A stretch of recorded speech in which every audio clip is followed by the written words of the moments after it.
ganyan. Okay, next. So, yung bago, nagpahan kayo. Next. Okay. Anong innovation ni Master Ching yan? First is, dati, yan yung ginawa namin pag mayroong kalamidad, magdala kami ng relief goods. After we give, thank you, bye-bye, alis na kami. Pero, starting Ondoy, up to Yolanda, iba na ang ginawa ng Susi Foundation. Cash for work. Okay, next. Kasi pag hindi ka mag-cash for work, ang cash for work has three effect. Number one, ang paligiran naging malinis. Pangalawa, there's dignity of work kasi hindi roll out. Pangatlo, start the economy because once the people have the money, they will buy. So, nag-umpisa. So, we had the 19 days cash for work in Tacloban. We have government clean up Tacloban in 19 days. Hindi lang po kami lahat ng nandun pong DPWS, MMDA, ganyan po. But we in one day, we use 34,000 people to do cash for work. So, ang bilis. Next. Yan, ang mga tao. That's only one place, San Jose lang yan. So, we have five... San Jose, Tacloban. Oh, yeah, barangay San Jose. San Jose School. So, we have 5 areas that we have 34,000 residents. Okay, we also deploy heavy equipment. No? Kung wala yung itong heavy equipment, useless ang clean up natin. No? Yan, mga binabayaran nyo yan. Mga heavy equipment. We get them from Cebu, from Surigao, and other places. But in the end, no, almost all ayaw tanggap ng bayan ng Suchi because they say we are helping people. Alam mo mga tao ang bayan ng mga tao. So, did not accept our payment. Okay, next one. And another thing that Master Ching Yen innovation niya is cash assistance for shelter. We have never done it for the past 19 years. Only in Tacloban lang, pinayagan niya na magkaroon kami ng cash assistance for shelter to 68,000 families. Sa family, ligan natin ng 8,000, 12,000, 15,000 according to the size of the family. Kaya ito, this is an innovation also of Master Ching Yen. Nagulat na ako, at first, sabi ko kay Master Ching Yen, magkano bigyan natin 2,000, pwede na ba per family sa month?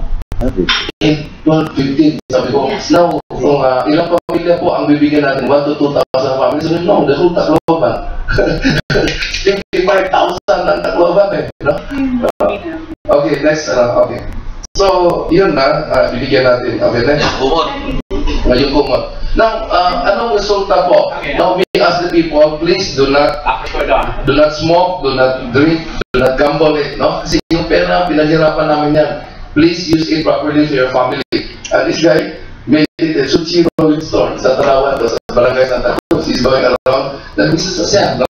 Okay, next one. Ano niya? Nakita namin, na-shock kami. We're so happy to see that our money, nakatago siya ng 1,000. No? Yung pera na binigyan ng Suchi, nagamit niya ng tama. Next one. Wala na tao sa wedding, ha? Hindi, walang wedding, no? Suchi Ironworks, no? This guy received 15,000 from us. Bumili siya isang welding machine, isang drill, isang cutter. Ironworks na siya. Gusto mo pasalamat sa Suchi, kaya nilagyan na Suchi Ironworks. Corporation ba yan?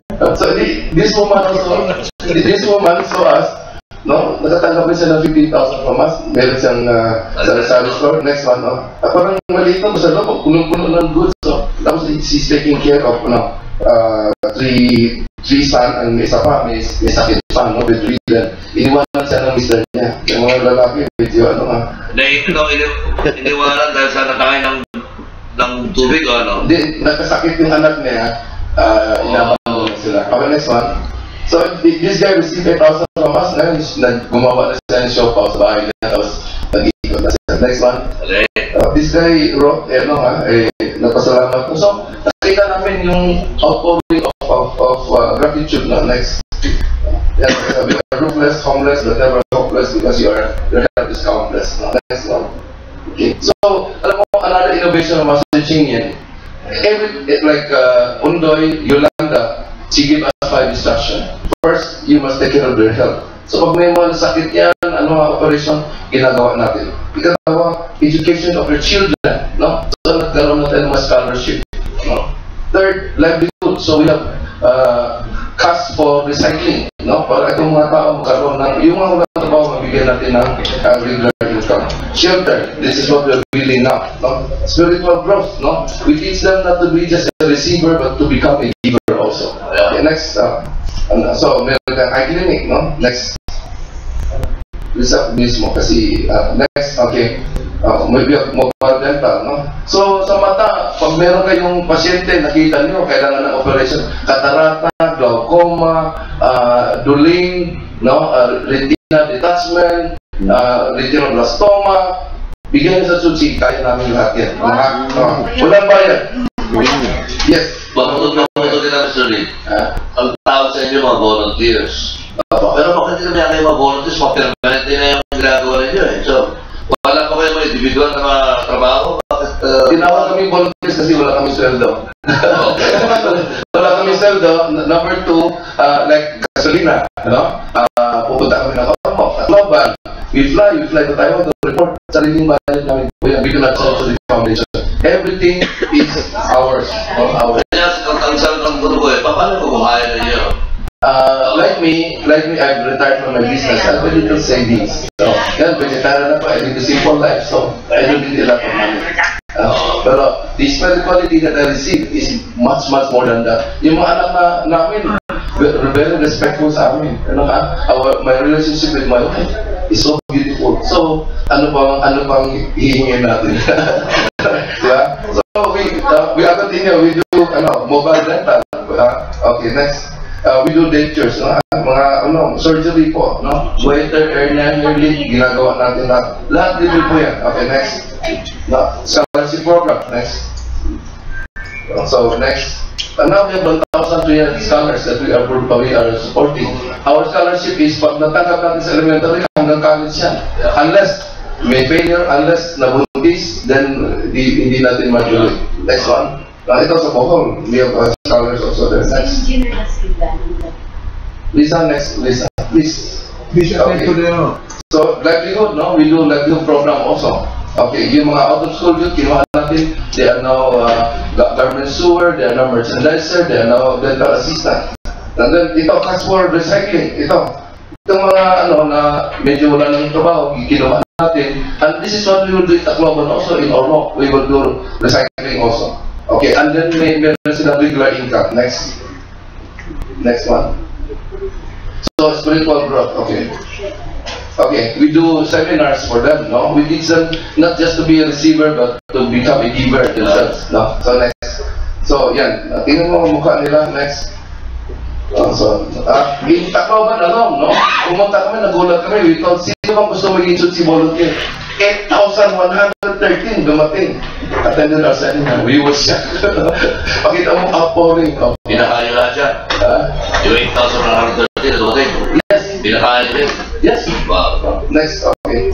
Yan, no? Apat na lugar. So, kami yung mga speakers yung to run around. Okay, next one. So, yan, nag-ano na sila ng araw-araw, piso-piso. Next one. Yan, no? Now we're collecting them. Every monthly, we're collecting almost 100,000 in Tacloban. In Tacloban area, 100,000+ na collection namin dyan. Piso-piso isang araw. No? Let them have a chance to give back, not just always the receiver. No, yan, no? Nag-donate mga donations. Okay, next. Yan, nag-recycling na rin sila. No? Next. At first, ayaw bigyan ng mga tao sa kanila. Tingnan mo, we teach them to be courteous. Yung pagganyan. Yun ang importante. Yung courtesy. No? At ang mga tao, kung nalaman nila, lahat binibigay na. Binibigay na sa Tsuchi lahat ang kanilang recyclables. Next one. Okay. So, I'd like to come to the temporary classrooms. Next one. Okay. These are temporary classrooms, no? Tingnan mo. Yung maraming classrooms, no? Sira na. Yung amin, maganda pa. Hanggang ngayon, this should last. Mainit kasi sa mga nagbago sa mga classrooms, lalo yung mga test, mainit, di ba? Ito ba, hindi mainit? Medyo mainit konti. Now we are going to correct it. Lalagyan namin ng ceiling. So, now we do. But not as hot as kung yung ano lang, yung tela lang, yung tent lang, no? Next one. So, that's the second generation. Yes. Marami yan sa Bohol at saka sa... May siya sa loob yan. Wala pa yan. Kasi classrooms lang yan. Okay, next one. Now we are, now yung kasi we have also repaired 300 plus classrooms. So, pag na-repair na classroom, hindi na kailangan, nilipat na namin dito sa iba-ibang, lalo na sa inland schools. No? Next one. No? Yan ang tinatanggal namin yan. Okay, next. Yan, next. Okay. So, the shelters that we are putting up now, okay. So, sa almost 2,000, sa Palo, our target is 700, but we don't have enough land as Attorney Karen just said. 250 lang ang may lagay namin, walang lupa. Tacloban City, 300 ang allocation namin, wala talagang makita namin land. The city government is helping us, but walang suitable na acceptable sa amin. So, almost lang because of the mayor, si Mayor Ondo Codrilla, no? Lumapit kami sa kanya, sabi niya, ang gobyerno, walang lupa akong meron. So, 50 hectares. Binigyan sa city. Okay, next one. Okay, that is the 2 bedrooms for family 4 and below. No, 2 bedrooms, 1 toilet, 1 CR, 1 toilet, 1 sala, and 1 kitchen. Next one. That is the configuration. Entrance, bedroom 1 for the parents, bedroom 2 for the children. Ayaw naman si Chingin, parents and children sleep together. No? Sabi na nakikita daw. No? So, next, okay. This is the 3 bedrooms, 27 square meter. Next one. That is parents, master bedroom, bedroom ng lalaking anak, babaeng anak, at saka CR, kitchen, living room.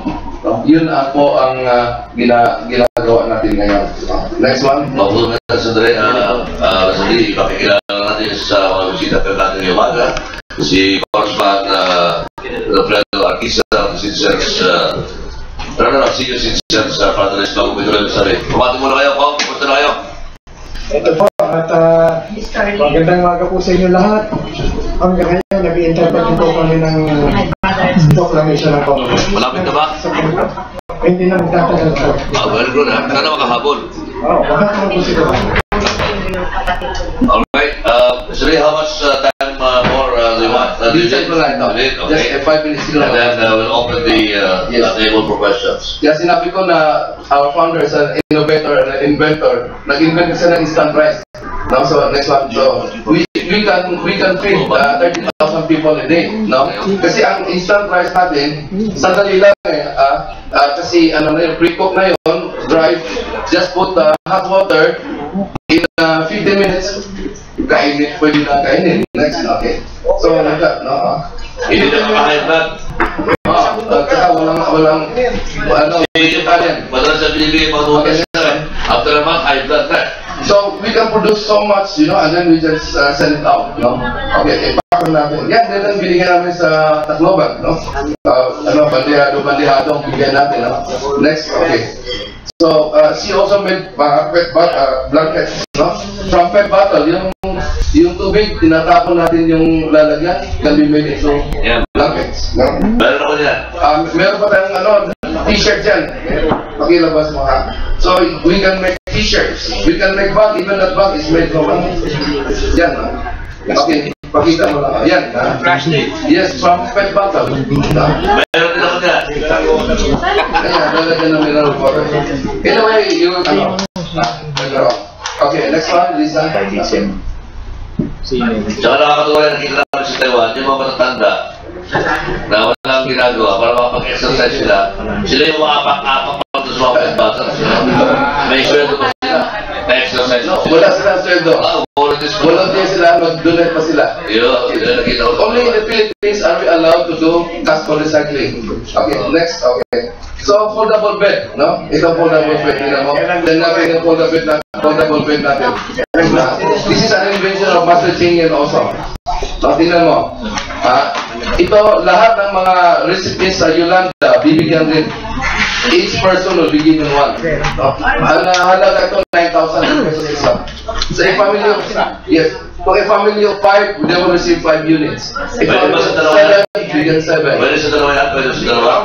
Pwede yan. Ikaw ba ako pwede mag-ibay? Masama pinabalak mo. Tapos pwedeng upuan. Yan. Tapos pwedeng i-fold yan. Pwede, tulungan ng manok. Huwag ng manok. Kawawa naman manok. Okay. Libre din yan, sorry. Libre din ibigay niya. Yes. Kasama sa balay na ibigay natin, kasama po yan. So, isang taon, ibang piraso. So, isang family, 5 sila, 5 ibigay natin. Ilan tinanong kayo mas niya, akala ko, one family bigyan na ng isa. Sabi na, no. Pwede ba Remember, we have one. No? Pwede ba mag-trade ka na kahit isa sa liga? Kahit isa na, para ma-test din natin. Sige po. Okay. Okay, next one. Sige, pakilang next. Yan, nanalo yan. Pakibalik. Nanalo itong award, Red Dot Award. May tulungan tayo sa... Nanalo itong Red Dot Award sa Germany. No, bago lang, 2 months ago, nanalo ang Red Dot Award. Okay. Yes, ito. Baglaw. No, ito. Next, bamboo. Okay. Alam mo yung bamboo, di ba, gamit tayo ng bakal sa loob para hindi mag-crumble yung ano. Ang ginamit natin, bamboo. No? Sabi ni Master Ching, do not use bakal. That is not environmentally friendly. At saka mahal. No? Ito, next one. So itong mga tao, binigyan natin ng trabaho sila. Silang gumawa ng bamboo stick, 10,000 each. Do you know how many they can produce a day?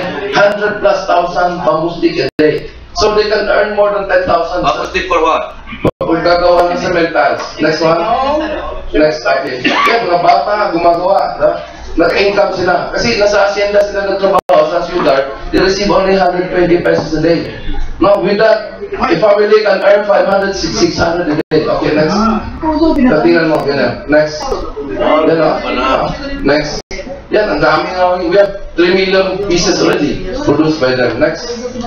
Okay. So, yun ang ginagawa. Diyan sa cementals, ipasok natin yan. Next one. Yan, no? Ilalagay dyan sa, sa loob. Para pag-strength. Yes. Yan.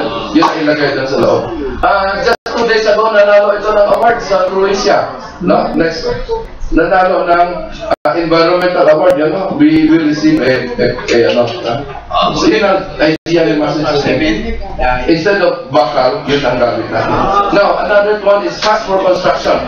Alam mo, this is an innovation of Master Ching yan. Okay, next one. This is in almost 2,000 units. No? It's 50 hectares, 2,000 units. Yun ang it will become a Chunchi Great Love City. Next one. No? Alam mo, si Master Ching yan, hindi na pinayagan ang mga Taiwanese who manufacture all of these shelter in Taiwan. Gusto na sila mag-install dito sa Philippines. Ayaw niya. Sabi ni Master Ching yan, I believe in the ability of the Filipino to install it themselves. Pangalawa, sabi niya, give them a chance to give them a job, no? Kung ang Taiwanese pupunta dito, walang trabaho ang mga tao. Nasa bank houses, walang ginagawa. We bring them, we teach them, okay, next. We teach them, sila na ang gumagawa ngayon. So they have jobs. So when they're waiting for their home, silang nagtayo, meron pa silang income. So ganun po ang puso ni Master Ching. This is an innovation. Madali sa akin kung sa Connect, I just go there once a month, bayaran eh. But now I'm always there every day. Because we have to take care of these people. They have freelance pa, may snack pa. No? Okay, next. But the most important is spirituality. Nadala natin yung closeness, the relationship with us. Next one. So sila na nagawa ngayon, no? Next. Yeah. Yan, no? Yan sa palo yan, no? Yan yung global, love of, Great Love City. Great Love City. Okay. Ilang house mo yan? 2,250 units. Ito mga babae, they can work also. Next. Sila na nag-install, mga babae. Next. Yan, no? Next. Sila na, ang mga babae na. Parang prefab, ano? Yes, prefab. Isang unit, isang araw lang. 10 person, 1 group, one house, 1 day. Gawa natin. Okay. Kaya ang bilis ng natin. Ha? Okay, yan, tingnan mo. That is what we have accomplished. Okay, thank you. Thank you, Mr. Lee. Salamat. Palapakan natin si Mr. Lee. Before your questions, Sir Rodon James, before your questions, alam ko may mga questions yung Attorney Karen, tsaka kay Mr. Lee. Pero kuhanan muna natin ang update ng ating kongresista si Congressman Gisa. Ano na po ang update natin sa Commission on Elections? Kamusta na ang status ng yung laban sa Comelec? Actually po, tapos na po ito sa Comelec at iniintay na lang namin yung sa Supreme Court. Kaya po nandito ay nauso na yung hamunan. Hinamuli Binay. Atraso naman ang mangyayari yan. Hinamuli Binay yung nag-aakusa sa kanya na si Villanes. Pero umaklas ang nakamon. Ngayon, naisip ko, kailangan pagtagong ko rin ng hamon. Kaya naghahamon din ako sa Ulit? COMELEC, i-justify nila yung kanilang pag-qualify sa amin. I-justify kahit na sino sa kanila, magsama-sama na silang lawyer, ang senior citizen hindi dapat disqualified. We have worked a lot. We have done so much. Siguro, there are reasons. Hindi si Chairman Brillantes ang nahabol ninyo? Lahat sila. Kasi meron kami kismis na napagigad ka na si David Chairman Brillantes, nagat siya na dyan. Hindi na kayo pupuin. Yun nga. Mag-retire na siya. Pag after his retirement, kaya mas mag-retire. Febrero? Ha? February, hindi makakapo kayo ng Marso. Mahaba pa hanggang 2016. Yun nga, pinipilit kami i-down, kamukha yung nangyari sa Senado. Pinipilit i-down si Vice. Kanya lang, umatras yung issue, hindi na-resolve. Yun naman sa akin, kailangan din, hinahamon ko ang ating Commission on Elections, kahit sino sa kanila, na i-justify nila yung pagdadaan sa mga senior citizens. Ironically, si Chairman Brillantes is also a senior citizen. Dapat kayo ay magiging malapit sa kanyang puso. At ilang may senior citizens dito, nasa kamay. Si kasama Philip, bago na yan. Ayaw umami. Ayaw umami, di ba? Sino ba senior citizens na dito? Ako, 2 years pa na, senior citizen na rin. Mark holder na rin. So yan ang i-iwan nyo sa video ngayon. Inahabol ninyo ang Commission on Elections. Paano ba nakatras naman kayo niya? Kasi yung si Binay nagkapon, tapos matras. Siguro, yun ang gusto ko, ipagtanggol ko yung pag-atras ng ating Vice Mayor. Ako naman ngayon na maghahamon, hindi ako atras. Alright. Gentlemen, ladies, bukas na ating pintuan. Sa pintuan. Ang ating lamesa. For your question, Jill. Ma'am, yung dineclared na national state of calamity a year ago, lifted na ho ba yun o hindi pa? Pagkakaalam ko, hindi pa siya lifted. Kasi from the time na nag-declare ng proclaim state of national calamity, wala pa tayong issuance na lifted. So ma'am, national po yun, meaning yung mga LGUs can release their calamity fund nationwide po? Ito yung mga sa areas affected by Yolanda. Yung tinutukoy. Meron mo bang scheme para ma-audit lahat ng release of funds since day one?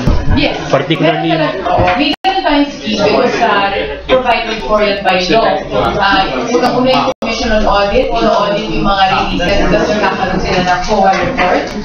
At yung Department of Budget and Management din, sa track nila yan. Sa amin, sa pagkakutan ng audit namin, hinihingi din namin yung data sa kanila. So, ang meron ko yung data, disaggregated ito ng mga releases na umaabot sa 50 billion pesos up to today ng mga related sa rehabilitation and recovery ng Yolanda sa inyong management namin. Pero meron din silang data on how much has been released relating to release.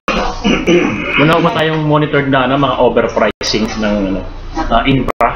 Overpricing na. Sa overpricing nagkaroon dati ng ganitong issue dun sa bunkhouses na na-discover ni Secretary Lacson. So, I think within 3 days nung tinanggap niya yung pwesto niya, nagsimula siya in one of his visits na-discover niya yung substandard bunkhouses. At agad-agad niya nung pina-investigahan. Kaya ang nangyari nito, obviously, kung substandard, meaning overpriced. So, yun yung, I think, yung mga for the cost of 50,000, yung iba overpriced at 80,000 or more. So, ang nangyari dito, report din to ni Secretary Lacson na para sa investigation dun sa kay Secretary Simpson.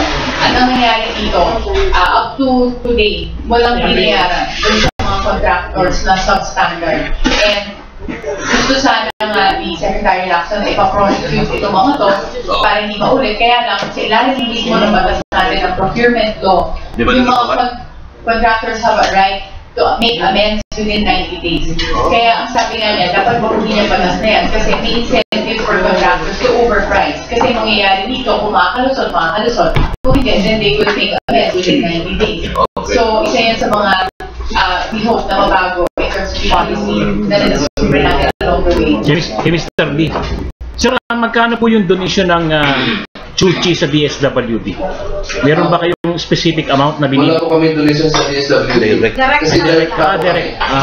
Sa Chuchi Foundation, hindi kami pwedeng ibigay sa ibang tao bago ibigay sa ibang hindi pwede po. Kailangan galing po sa kamay namin diretso po. Ma'am, kasi dito, sir, ito ko sa publicity against Vicky Soliman, puro negative. Paano nyo ba i-evaluate si Secretary Soliman? Credible secretary ho ba siya? Honest? So, More than 10 years na po kami nagkasama. Every time, meron kami importations, tinutulungan po kami. Like this year, we imported 4,700 tons of rice. No? Kung hindi si Secretary Dinky, hindi kami maka-import. Bakit? Hindi kami maka-tax-free. Si Secretary Dinky, ang ginawa niya, in-absorb niya ang taxes sa kanyang Department of DSWD. Now, sa Chuchi, tax-free kami. Kaya pinayagan kami ni Master Ching, binigyan kami ng tayo dito sa Philippines ng 4,700 tons of rice, which we distributed all over Leyte, Bohol, Manila. No? So, without that, hindi kasi si Master Ching sabi niya, tutulungan na natin sila, magbayad tayo ng tax. That is not right. So, as far as Chuchi is concerned, ang laki ng tulong ni Ma'am Dinky sa Chuchi Foundation sa mga importations na facilitate, yung naging tax-free kami through her. So, sa tingin nyo, last na lang, meron mo bang element of truth sa allegations against Secretary Soliman? I-evaluation nyo lang po. About what po? Yung element of truth, yung mga allegations against sa Secretary. Sorry po, Chuchi Foundation, two things we don't get involved, no politics, no religious conversion. No intrigues. Opo. Sorry po. Alright, Archie. Kaya Atty. Jimena, para once and for all, matapos na ito na marami raw kasi, I remember one time, naman kayo guest title, there were pledges from foreign countries amounting to malaking pera.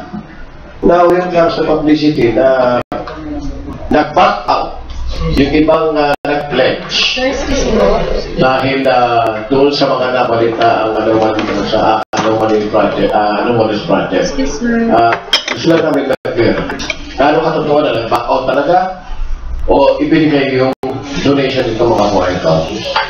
Yung base doon sa tracking namin, itong information on foreign donations ay it's publicly available actually. Sa tinatawag natin Foreign Aid Transparency Hub na sinet up ng Department of Finance, and this is managed by the Department of Budget and Management. So nakalagay dito lahat ng detalye kung magkano i-donate for foreign government and how much in terms of amount pledged and amounts actually donated. So, ang isang problema dito, yung napaka-laki na expectations ng public na malaking perang pumasok for Yolanda. Kasi, lalo na right after na calamity, kaliwat kanan yung makikita natin mga headlines na the government, for instance, blank donates $100 million or whatever. Pero, base dun sa pumasok na talagang donation, out of the amount pledged in cash na umaabot sa 44 billion pesos, less than 3% lang yung pumasok sa Pilipinas. So, ngayon hindi natin alam syempre yung reasons ng ibang government kung bakit hindi pa ito na-realize ito actual donation. But I guess yung iba, in other experiences sa ibang country, normally, meron kasi tayo na tawag na wait and see mentality. They see how paano yung administration process or recovery process or the relief stage carries out, and then saka natin sila bigay. Or, I guess you need to follow up as well. So, basically, ang nangyari dito, nung tinignan namin yung data kung how much of the funds used by the national government agency, again, up to this day, umaabot na sa 50 billion pesos yung nagastos ng gobyerno na sarili nilang pera in order, yes, wala from the donations in order to meet yung mga needs or yung mga targets na kinakailangan for rehabilitation and recovery. Pero, meron tayong natatrack na 1.498 billion pesos from the different government agencies na ginamit nila for projects, programs, and activities related to rehabilitation na nanggaling from donations given directly to the national government agencies. How about the convention? Yung nag-back off, I mean, wala kaming knowledge on that. Kasi, syempre, pagka nag-pledge itong mga to, they deal directly with the government. And then, pagka nag-disperse din sila, they deal directly with the government. So, of course, hindi natin alam kung ano yung reasons nila yung amount pledge ay hindi pa binibigay ito actual donations. So, you say, may mga bolero din pala mga nagbibigay ng pledge, hindi na pala tinutuloy. Sino yung mga yan? Well, makikita nyo dun sa faith kung how much yung amount pledge, Kasama and ba how yung much dyan? din yung pledge in goods, and then kung magkano na yung actually contributed. So makikita nyo yung pledge lang. Pero sa US naman, USAID has been very supportive. Okay. Marami na silang bigay na tulong, including helping, actually committing $10 million. Diba? What about attorney, yung, di ba kaliwat ka, di ba concerts, wala na mga benefit, mga fundraising activities. Tatakil ba natin yung mga yan kung totoo pinaparating nila yung mga proceeds nila sa ating komos sa Tacloban, yung pamilya? Lahat kami rin sa kasi isa pa yung problema, dahil naman narinig natin fundraising.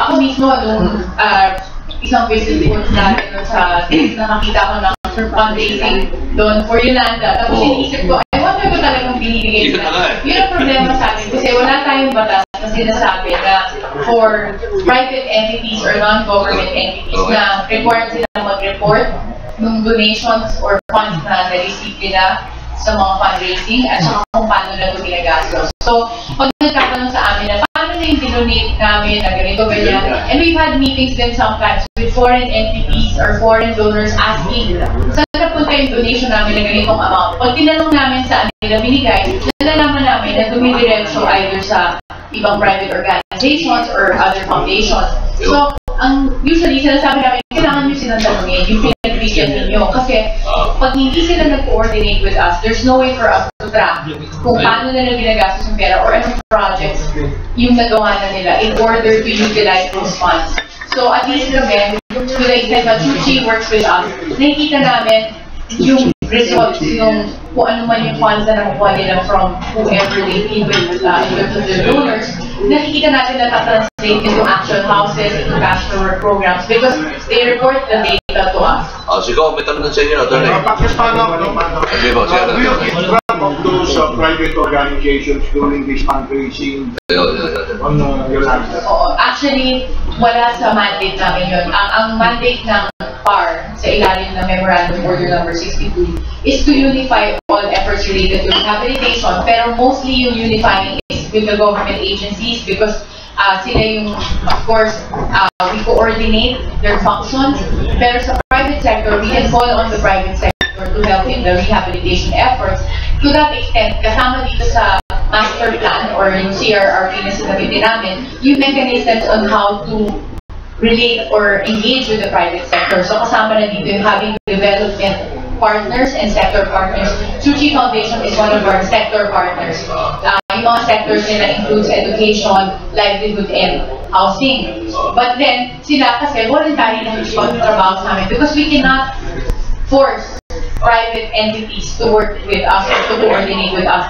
Pero again, yun nga yung, that's why we encourage yung mga those private or non-government sectors that are involved in the rehabilitation to at least coordinate with us kung ano yung data nila. Kasi to that extent, nag-track namin kung anong areas sila involved in which sectors at saka anong projects na yung nagagawa nila para normally this helps in the efficient allocation of resources. Kasi yung mga nag-take for granted, na-identify din namin na itong for instance, in an area in Samar, walang tumutulong. So pag may lumapit ibang donors, dinidirect ka rin namin dun sa mga gusto ko naman kung itong Chuchi, is it a foundation or an NGO? What? Do you have any permit here in the Philippines to do that kind of charity work?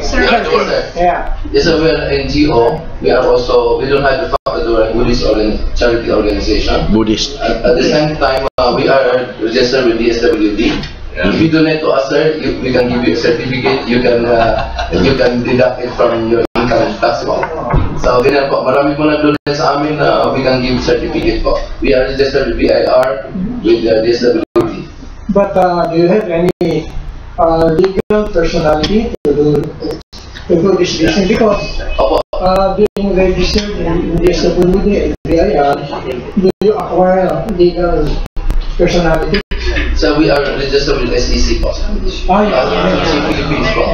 Yeah, we are 60-40, we can own land. If you are registered with the SEC, you acquire legal personality, right? So if you have time, we like to invite you to go to our Great Lab campus, which is in formerly Girls Town, Sister Someli. We have operation there, dental, mata, organic gardening, we have cycling, we have livelihood program. We welcome your group sir to visit us. Kaya po, No, Manila po. kaya po tinanong yan, Boys Town.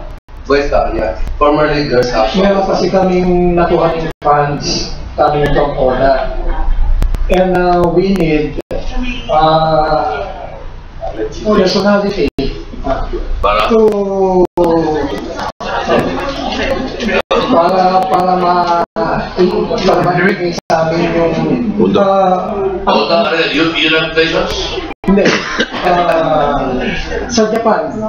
Japan. Siguro kung gusto na kayo, siguro mamaya magandang ng forum. Kasi may nakuha kaming grant Ayun. na 1.6 billion. Nandiyan na. O, kaparti pala. Kailangan na lang namin yung personality who will take care of the yung magkakaroon kami ng livelihood. Kung natinig nyo yung super sorghum. Sorghum. O galing sa Japan yung seeds. Galing sa Japan yung pinaka-machinery. And it is approved by the Japan. Ang problema lang dito yung NEDA. It is controlled by NEDA.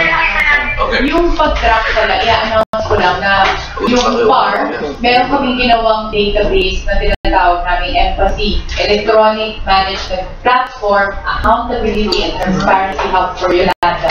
So may pagkamahaba, pero para maalala ninyo, Empathy, available to the public sa empathy.opar.gov.ph. At ito yung isa sa mga hakbang namin to promote transparency. Kasi dito sa software na to, nakalagay dito lahat ng government projects, programs, and activities na may kinalaman dito sa rehabilitation, napasok sa master plan.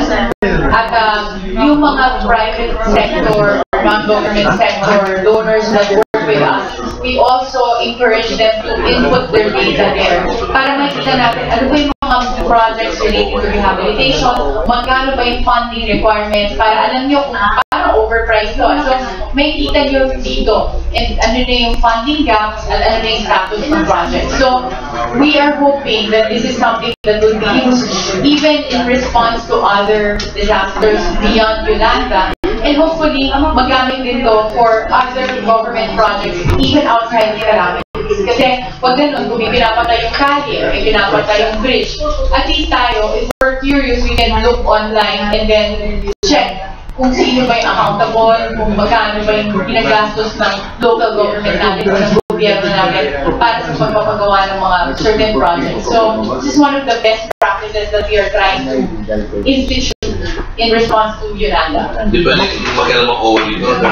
Well, this is a software. So, ibig sabihin, any member of the public through our website can access this empathy para matignan ninyo ano na ba yung mga projects na in-implement, magkano yung ginagastos. So, even for private donors, we ask them to input data there para pa-promote niya itong accountability and transparency in relation to the rehabilitation. Ma'am, yung... Sandali mo na. Bigyan natin kung bigyan natin kanina ba si Citizen. Hindi pa yan. Wala kang regalo. 59. That is the 5 years old. Magandang umaga sa inyo lahat. SP pala si DWBL sa ngayon. Kasi wala na ang AFP radio. Bakit gano'n? Wala na. Katropa radio na sila. Hindi ako pwede sa mga tropa-tropa. Sige. DWBL Public Service Radio together with Kids Kilates and Camilo Melendez. Yours truly, SP Palasigi, is really from Tacloban City. And I would confirm to everybody na lahat ng sinabi ng Tucci ni Mr. Alfred Lee ay totoo. Kaya kampante po ako na nandito pa ako sa Manila. Dahil mismo yung aking kapatid hanggang ngayon ay nasa Tucci Foundation. Pero ang tanong ko na, bakit hanggang ngayon na lang November ang pamimigay nyo ng tulong? Nalulungkot po yung mga kapatid ko. But in fairness, I would like to say thank you also to the Romualdez's dahil hindi nila pinabayaan ang aking pamilya. As a matter of fact, this month lang binigyan ng bonggang dibu ang aking pamangkin. Nag-cost yan ng almost 300,000. So, Mr. Lee, bakit? Itinigil. Hanggang ngayon na lang November, is it really true? But the Tacloban ay yung aking mga kapatid talagang nagpapasalamat dahil they're receiving 21, I have 23 siblings, ay family, at lahat sila may 12,000, depende kung ilan ang anak. So, maraming salamat sa pagtulong sa aking kababayan. In behalf of the Liga ng mga broadcasters sa Pilipinas, may I give you a token gift? Maliit lang ito, 4,000 lang. Para sa Liga at mga aking kasamahan. Regalo ko po kay Mr. Lee. Palakpakan po natin, Mr. Lee. Thank you so much. God bless you. Thank you for... Jimmy, bigay mo rin yung bari mo dyan. Okay? Meron tayo sa member dito na may mga email na. May mga coin cans. Yan, coin can ng Sushi. Naputo na ni Jimmy. Ayan. Sabi mo yung mga tapos pinibigyan kami na ganyan at ibinalik din namin. Ano yung muna, picture? Kasi para lang po kay Master Ching para makita na. Even the media people are donating to us. Magandang ano to, ginagawa. Salamat po. Thank you. Thank you very much. Tingnan mo alam po, mga inigo po yung siya na yan. Malaking bagay po para sa akin yan dahil hindi po yung mga maliit na tao na tutulungan po yan. So yung konting sa, ikalas po yung media, mga kasama natin. Kaya ginawa po kayo magpunta sa Tucci para humingihan. Yung baril nyo na piso, 50 cents, 25 cents, na sobra-sobra sa gusto nyo. Sa mga araw-araw po, ilagay nyo dyan. Makakatulong po sa mga kababayan natin. Yan yung tulong po na naiambag po sa Tucci. Dahil nakita po yung sinsiridad nila sa pagtulong sa mga kababayan natin ng Bagyong Undoy, Bukod sa Undoy, Habagat, Yolanda. Maraming beses na nakita ko. Yung una ayaw maniwala pero nakita ko yung matulong ng Tucci Foundation. Sinundan ko na po yan magsimula sa Mateo, Marikina, British Rizal. Yung interview ko si Mr. Lee. Hindi lang malaro kaya ako. Kaya po sa kasama natin mga reporter, kung tayo gumaga sa isang araw, na 2 case at 3 case, may barya tayo. 5 piso, 10 piso, bakit hindi po natin gawin? Humingi po tayo sa Tucci niya. Hindi po natin. Kasi pamamagitan rin po yan ng Liga ng mga broadcaster, yan po ay bakit po natin. Mabuhay ka, SP. Thank you. Maraming salamat sa Tucci. To hear the answer. Okay, sige. In answer to the question of SP, Tucci Foundation po, hindi po nagito po. Tuloy-tuloy po ang tulong ng Tucci Foundation po. Yes, katulad yung bigas, nabigyan na kami ng 50,000 bags sa Tacloban. So after we distribute, wala na for the rest. But we are waiting for another. They're just texting me now. How many thousand tons daw ang gusto ng Philippines for next year? So I asked for 5,000 tons. No? So ganyan po. No? Tuloy-tuloy po. No? I will inform them. Yeah, please tell them that hindi po ang instruction ni Master Ching sa amin sa kanila sinare ko dyan, 5 instruction niya, take care of their health, no?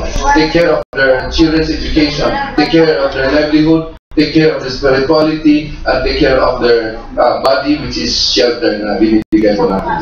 Okay, another question for Congressman. Sige. Senior citizen concern na yan, ha?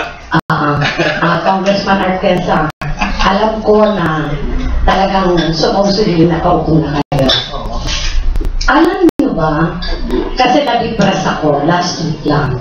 Kasi marami ang congressman na nagpupush na ma-install na kayo. Kasi ikaw naman talaga ang legitimate. At nanalo naman talaga. Kayo hindi naman kayo disqualified. It is the real truth will set us free.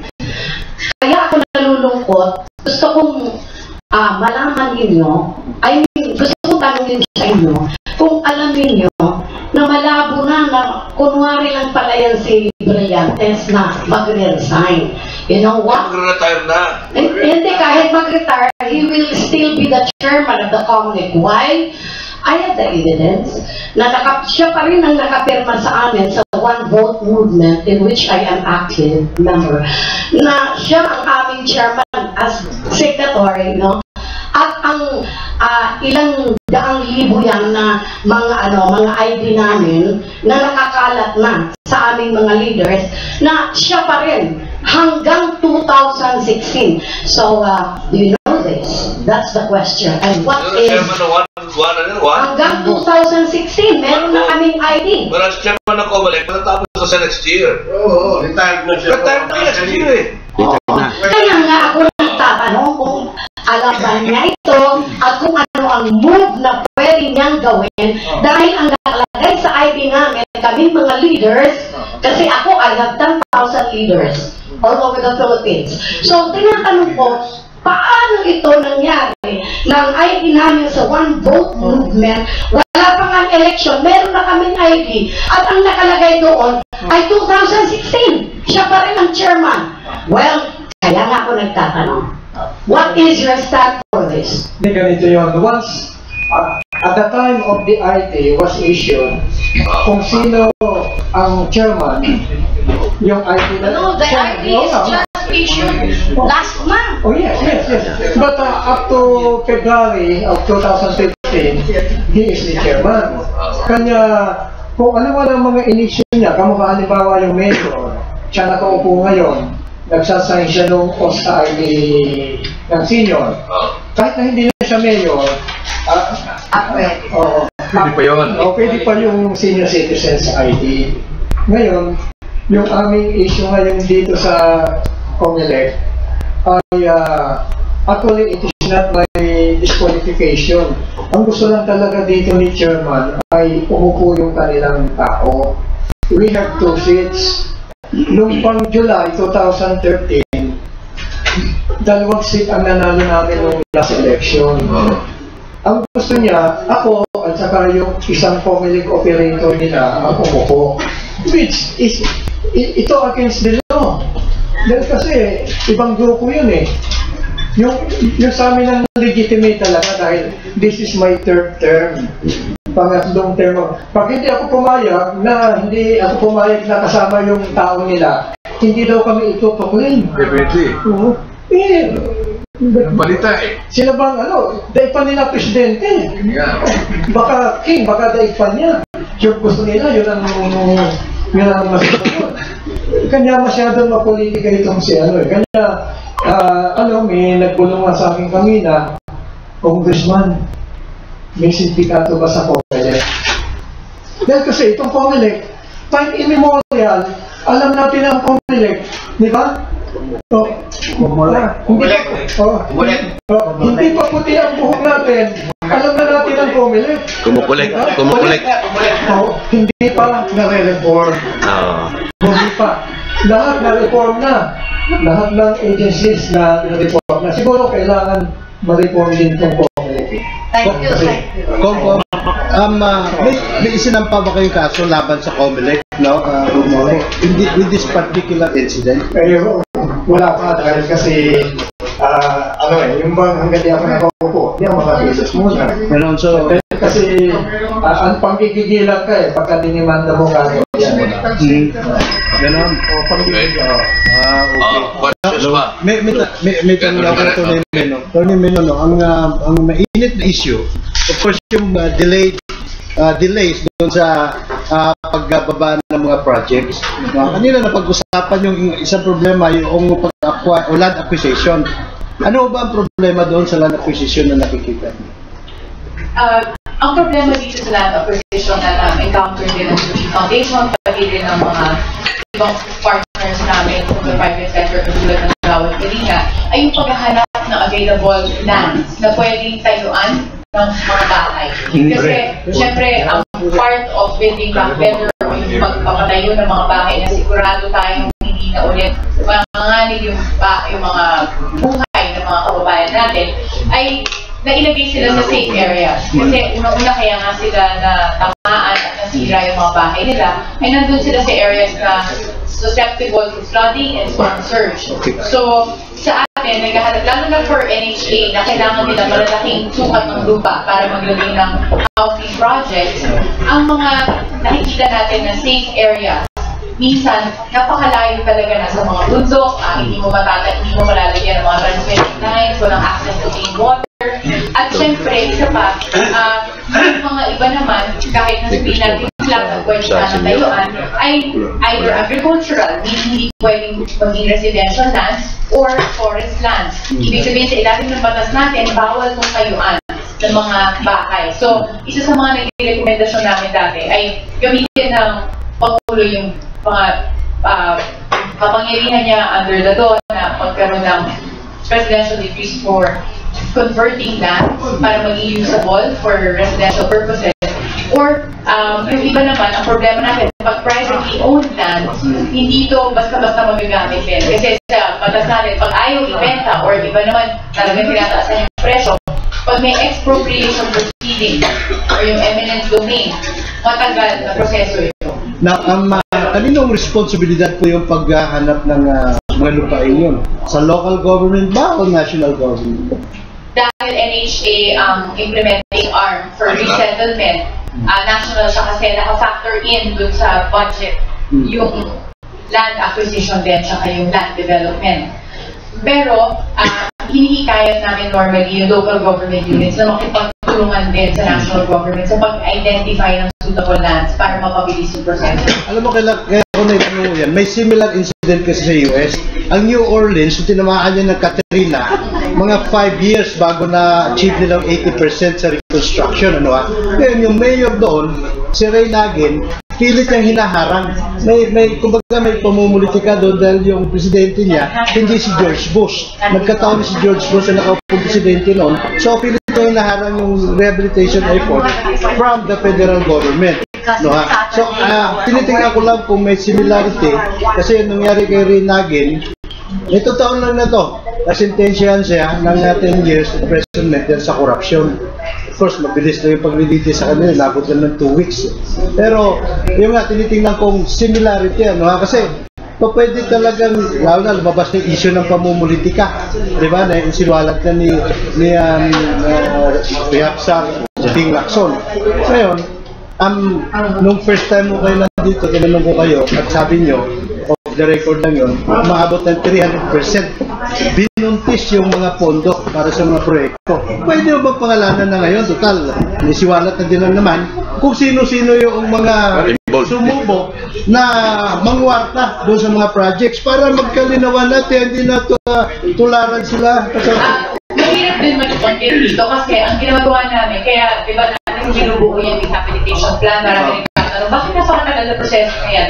Kasi ang pag-review namin ng mga sinasubmit na rehabilitation plans, lalo na yung local government rehabilitation and recovery plans na it's per province, kasama na yung Tacloban City, up to the barangay level yan. So, nire-review namin bawat detalye at nagre-red flag kami ng mga iba na wala namang, kasi syempre when you're talking about rehabilitation and recovery, dapat yung may kinalaman doon sa mga nasira or yung mga structures na kailangan. So, usually nagre-red flag kami ng mga iba na hindi naman dapat kasama na project at yung mga ibang overpriced. So, yung mga ibang nag-discovery kami minsan ng mga waiting sheds na overpriced. Mga waiting sheds na 1.2 million pesos. Yung mga ganyan, sila namin. At yung nasa, pero ang nga namin, air-conditioned or naka-wifi, di ba? Pero ang ano namin, ang ginawa namin, kaya hindi ko na mapapangalanan kasi syempre, nung red flag yung mga ganyang bagay, nung nag-vetting, pinatanggal namin at wala naman sila pumayag na matanggalin. So, ibig sabihin, nung sinabit natin yung 167 million pesos na plano, yan yung mga pinavet na natin at pina-agree natin sa mga national government agencies din at review din namin para siguraduhin din na more or less accurate at nagtutugma with the needs assessment on the national level ng mga government agencies, nagtutugma with the needs assessment ng PPNA at saka ng RAID at saka syempre walang mga override. Okay, so make sure na answerable ba yes or no lang ito eh. No, huwag mo nang pangalanan sila, Attorney Himino, na we can understand that. Ito na lang, pakikumpirma. Lahat ba ng mga projects no, sa rehabilitation emanates from the local governments? Hindi. Kaya pag tinignan nyo itong comprehensive rehabilitation and recovery plan, may annex dito na nagbubuo ng 4 na cluster action plans. Ibig sabihin, yung mga government agencies per sector na ginawang cluster, kunwari infrastructure cluster, ang namumuno dito DPWH. Pero may iba-ibang mga miyembro to. Kasi sila yung gumagawa ng mga national roads, bridges, ports, airports, pati ng mga structures katulad ng mga schools, hospitals, ganyan. Nandun sa cluster action plan nila yung bawat projects at magkano. Ngayon yung mga annex na livelihood, ang namumuno DTI pero may iba-ibang miyembro katulad ng Department of Agriculture, Department of Agrarian Reform, PFAR, nandun din nakadetalye lahat ng projects. Ngayon, meron pa tayong isang bahagi dun sa master plan na annexes naman ng bawat local government rehabilitation and recovery plan. Ito yung per province at meron din sarili ang Tacloban City. So, makikita natin combination ng local LGU plans at saka ng mga national government. Anong problematic doon? Kala ko yung anong problematic doon sa 4 na clusters? Well, walang... May mga red flags isa. Wala naman. Oo. Kasi syempre sila naman, bago mag-submit sa amin, nag-vet din sila among themselves. Kasi iba-ibang ahensya sila eh. So, pag-combine, yun yung in-approve na nung mga ahensya sitting down as a group. So, siguro, magkakayaan naman yun.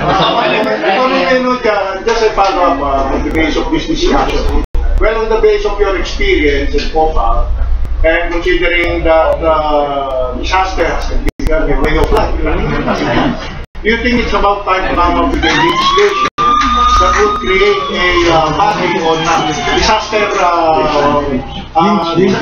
rehabilitation and recovery? Kasi iba yung NRDC, ano yan eh, disaster na yan eh, mitigation. Actually, napakaganda ng tanong mo. Kasi yun yung tinitignan namin in terms of developing best practices as we're learning from Yolanda. Kasi nga, Yolanda, I think, is the new normal. So, ito yung initiation natin into the new normal. Pero inaasahan pa natin na mukhang ganito na ngayon dadating. Kaya nga, yung mga structural standards that we are imposing dito sa master plan ay minimum 250 kilometers per hour ang kayang kayuan. Kasi Yolanda nga in some areas umaabot ng 300 kilometers per hour. Ngayon pa man, pag tinignan nyo yung batas natin, Republic Act 10121 na nagbuo ng National Disaster Risk Reduction Management Council or NDRRMC, dapat nandun sa kanila ang trabaho ng rehabilitation and recovery for any disaster, apart from disaster risk reduction. At nandito rin ang nakalagay pagka-relief, ang in-charge ay DSWD, at in terms of capacity building, DIFG. So, maganda na sana yung batas eh. But then, ang natutunan natin from Yolanda is that, I guess, nung ginawa tong batas na to, not only yung law, but yung mga inallocate na staffing requirements ay hindi natin binivisualize na meron kasing lakas ng Yolanda na bagyo na magkakaroon ng devastation na ganun kalawak. Kaya first time din sa history natin na nagbuo pa ng PAR. Kaya may iba nagtatanong din, hindi ba duplication na yun dahil nasa NDRRMC na yun eh. But kahit kami ngayon sa PAR, halos wala kaming tulog. We're working Monday to Sunday and yet, hindi pa rin enough para sobrang bilis nitong recovery process. Imagine kung NDRRMC lang yan. Talagang hindi na siguro sila magkakanda-ugaga. Kasi apart from Yolanda, they have to take care of Glenda, Mario, yung mga iniwanan pa ng mga nakahuling bagyo. So tama yung rekomendasyon mo. Dapat siguro magbuo ng isa pang entity or kung NDRRMC, kailangan siguro i-revise to give them more manpower, more capacity to handle mga ganitong magnitude. Kasi kailangan talaga ma-centralize para mapabilis eh. Dito binigyan ng coordinating power ng PAR with all the other government agencies. Kaya nakapagbuo tayo ng mga clusters. Yun yung mga na-innovate because of this position.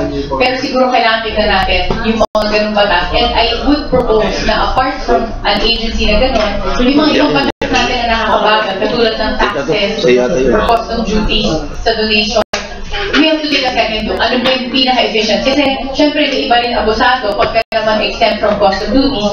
Baka isabay, apart from relief goods, yung mga goods for commerce, ipasok na rin free of tax at benta. So, yun yung mga kailangan nilang tingnan. Paano ba natin mapapabilis ang recovery and relief na hindi rin na-abuso? Sure, follow-up. The disaster recovery is always the most difficult case. Disaster mitigation, problema talaga yan. Pero usually, short term yan eh. Pag disaster recovery, medyo even long term yan eh. It's about time that we have to come up with a more specialized body dealing. Would you envision it to be a specialized body handling disaster recovery? I agree with that. Sana yun yung tignan ng ating mga kumbabanan. Si Popo muna, ako si Jimmy. Kaya sabi ulit, yung Tacloban, kung reklamo na ditinig natin, napatalang yung Iloilo at saka yung, ang bato, Iloilo at saka Tapis. Dimanas. Sa Iloilo, 950,000 na nawala ng bahay. Yung isa naman, Tapis, 650,000. Nakireklamo yung mga tao, parang hindi rin natutulungan.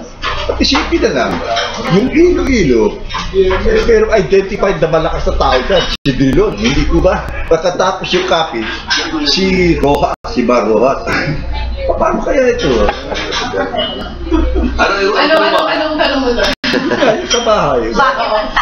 Ano problema sila sa bahay mo? Ito yung kung narinig niyo yung Yolanda report ni Secretary Lacson noong Monday, noong Lunes, ito yung isa niyang in-address na issue, yung Tacloban. Bakit doon pinanggagalingan yung karamihan na reklamo? At siguro yung mensahe dito ni Secretary Lacson ay medyo kakaiba yung sitwasyon ng Tacloban. Mukhang nakahaluan ito ng politika. Kasi nagpunta sila sa iba-ibang mga bahagi katulad ng Ormo at kahit yung katabing town dito sa Leyte ng Tacloban na Tanawan. Meron tayong headline lumabas na sinasabing Tanawan exempt from rehab delays because they have a very proactive mayor. Sabi nga ni Secretary Lacson, si Mayor Texon, kahit nauna ang kanyang party, political party, very may initiative siya na makipag-ugnayan sa amin at nade-deliver yung mga projects and programs na hinihingi niya. So, para lang binawin, yung meron recently doon na quote si Mayor Wallace na sinasabi na walang natanggap na single centavo ang Tacloban, meron kaming figures and data sa opisina namin na makikita mo kung magkano na up to this day yung nakuha ng Tacloban at umaabot ang amount na daw sa 7 billion pesos. Yes, meron akong breakdown dito. In projects and programs na nabigay na at napagawa na dito sa Tacloban. Kaya, yun yung kailangan natin sigurong linawin dito na out of the 47 billion sa 47.3 billion pesos in projects and programs, 7.28 billion pesos ang napunta sa Tacloban. And we have all the projects and programs, the listing supporting this. In terms of housing, out of the 13.6 billion pesos na nagastos na ng government, 3.3 billion pesos worth yung nabigay natin sa Tacloban. With your due respect, attorney, kailangan makita ko yun. Because when I was there, I had seen nothing. I heard only Chuchi Foundation. Okay. And recipient, mga kamag-anak ko. Yung buong barangay, talagang kaibigan ko yun. So, sana by this December 17, I will be there. I will see those projects. Because one of my friends directly, one of the head of state of other country donated $5 million. Dinerecho niya, hindi niya tinanggap sa foundation niya, dinerecho niya sa gobyerno. The question is, where is that $5 million? Hindi ko ho, nung nakita ko yung situation sa Tacloban, isa lang nakita kong totoo, Chuchi Foundation. That's fair naman sa mga ibang tumutulong na private sector. Kaya nga, daming nagre-report namin. We have data on that. And isa rin, even as of last Saturday, meron 144 permanent housing units na tingnan ang NHA. But that was made, so I have to see. That's why sabi ko, ay for sana, pakita ko yung sinasabi nyo, 7 million. Yes, ma'am. And we can provide you with all the data, naka-Excel sheet, very detailed kung ano yung projects and programs that receive this money that will support Tacloban in terms of projects and programs. Yung i-realign, yun po yung pondo in cash na binigay ng PILG directly to Tacloban. At as of August 2014, meron tayong memo na coming from Mayor Romualdez na nag-request for realignment. Okay. Kasi, ang isa kong pamangkin, secretary ni Congressman Romualdez, singer naman ang aking favorite singer sa pamangkin, Mayor Romualdez. Pero, I hate to say, I am not to them. Ayoko sa mga Romualdez. Kaya, in fairness, I want to say something good naman from our government. Nagkaroon doon sa SB, yung pamilya mo. Meron ba nakatingin sa pamilya mo na isang important na dalata? Wala. Okay.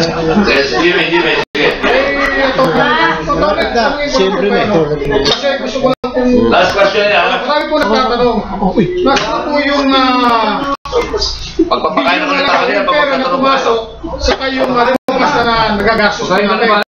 Maganda kasi, yung po sa akusasyon ni Secretary Papilo Lacson na nakikialam naharang ni Romualdez, kaya hindi na gumagalaw yung programa ron, ay sinagot naman ni Mayor Romualdez na paimbestigahan nyo sa COA, nasa yung 6 billion pesos na hawak ng ating gobyerno. 6 billion pesos. Oo, iayusin ko lang yung statement kasi I don't think na ganyan yung pagkasabi rin mismo ni Secretary Lacson na hinaharang or na hinaharang ni Mayor Romualdez. Sa speech niya na narinig namin sa TV na sa gabal si Romualdez dun sa hadlang. Hindi naman yung sinabi sa gabal. Hindi naman ganun din. Okay, ang sinasabi lang niya, pagka meron kang mayor na may initiative, katulad nga ng sinasabi natin, yung Tanawan Mayor Texon, kahit na una pa yan, una party, malaki yung progress ng rehabilitation sa kanila. Kaya nga nagkaroon pa tayo ng isang news article na lumabas na sinasabing Tanawan immune from rehab delays. Or another would be Javier Leyte, na feature pa sila as early as February, na nakalagay Leyte Town turns disaster into a blessing. So dito mo makikita na ang punto niya, pag may initiative ang mayor ay maraming magagawa. At ang base dun sa mga findings namin, dahil na narinig namin na ang observation ay maraming reklamo nang gagaling sa Tacloban. So we were worried din. Tingnan nyo natin bakit yung parang sa kanila maraming reklamo at mukhang maraming hindi natutumunan ng pangangailangan. So nung review namin yung data na nasa amin, as of Monday, ang nakita namin, in fact, maraming bumubuhos na tulong, even with the private sector donors that report to us, pati yung mga re-report sa amin ng national government agencies na projects and programs, sa kanila actually pinakamarami na napuntang tulong at saka gastos ng government. At as of today, yung data na nasa amin, out of the 47 billion pesos na nagastos in terms of projects and programs ng different government agencies, 7.28 billion pesos ang pumunta sa Tacloban. And naka-breakdown sa amin to up to the level of detail ng mga specific specific projects and programs from infrastructure, livelihood, resettlement, at saka social services. Ang dagdag na lang.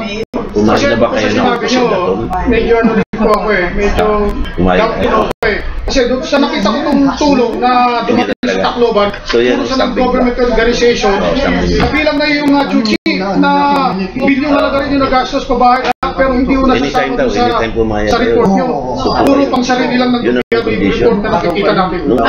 Hindi, actually, hindi totoo yan. Yolanda report, kasama dito, re-report din namin yung tulong na nagagaling sa private sector or non-government sector na nakikipag-ugnayan sa amin. Kaya kasama doon sa screen na flash dito kung magkano na actually yung nabigay ng private sector. And in terms of projects, programs, and activities, up to this day, umaabot na sa 13 billion pesos. Lahat po yun na non-government? Na non-government, na nakikipag-ugnayan sa amin. We even reported kung magkano yung available grants na nanggaling sa multilateral and bilateral agencies na umaabot sa 17 billion pesos. Habol na lang, habol na lang. Habol na lang. Meron pa kayo mga questions. Sir, kaya lang kay Chuchi, sana lang. Huwag na. Pagpapanakalian na si Chuchi magkakaroon. Mamaya na pagkatapos magsasara muna tayo. Hindi, magsasara muna tayo. So, huwag na tayo our guests. Pasalamatan natin sila. Kung gusto nyo magkatuloy sila, well, yung sila gisingin na madaling araw. Ako, saksi ako. Nagigising ko sila madaling araw. Saturday kami madaling araw. Hindi ko ang mga kita. Ay, madaling araw, gisingin sila. Kaya ako, masasabi sa interview. So, again, salamat na si Mr. Lee at saka si Congressman Nakisa, mag-usap lang off-air, maya-maya. Ako sa usapan nila pwede makatulungan. In the head of the Liga, salamat po na malagay sa Indonesia ngayong umaga. Thank you, Mr. Lee. Thank you, Mr. Ricardo Rivera. And of course, thank you, Congressman Nakisa. Okay, magpapagulungan.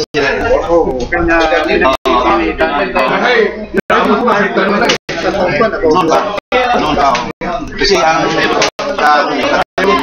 kasama nyo, kakilala ko yun.